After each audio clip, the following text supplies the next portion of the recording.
Faly miarabanao any tokantrano manaraka ny météo-tsika amizao zoma hariva izao ny toetrandrotsika raha ny sary azo amin'ny zana-bolana dia mbola nisy aloha zany ny aly izay raha ny taty amin'ny tapany avaratra atsinanany nosy aty ny ambiny saika maina araky ny hitantsika amin'ny sary izao ny antony moa zany dia fisian'ity rahona ato atsimon'ny Madagasikara ity.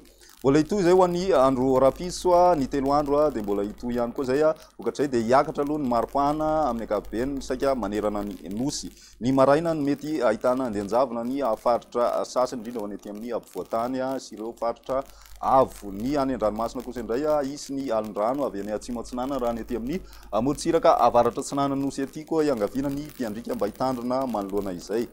Ny toetrandrotsika ho an'ny rapiso maraina ary isy ny andianjavona vao maraina raha ny any Bongolava mahazo izay ihany koa raha ny aty amin'ny distrikany Ankazobe aty. Mitatra zay any amin'ny distrikany Ambatolampy, any amin'ny distrikany Antanifotsy, any Arivon'ny Mamo any mety mahazo ihany koa ny ilany atsimony aty amin'ny faritry ny Analamanga aty zany hoe any amin'ny distrikany Tsimondrano.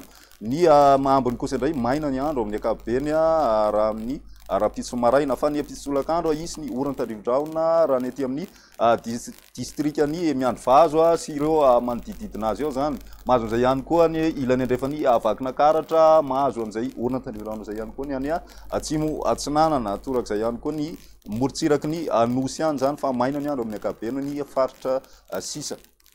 Ny maripanantsika ho an'ny rapiso ny ambany indrindra aloha zany dia ahitana vidinana indrindra ho an'ireo faritra misy ny andianjavona vao maraina fa ny ambiny kosa tsy dia niesika firy indrindra ny morontsiraka aloha zany. Ny ambony indrindra kosa indray dia ahitana fiakarana ny ambony indrindra ho an'ny taty amin'ny faritry ny ampovoantany raha mitany telo andro lasa izay sy ny morontsiraka atsinana ihany koa ahitana an'izay fiakarana izay.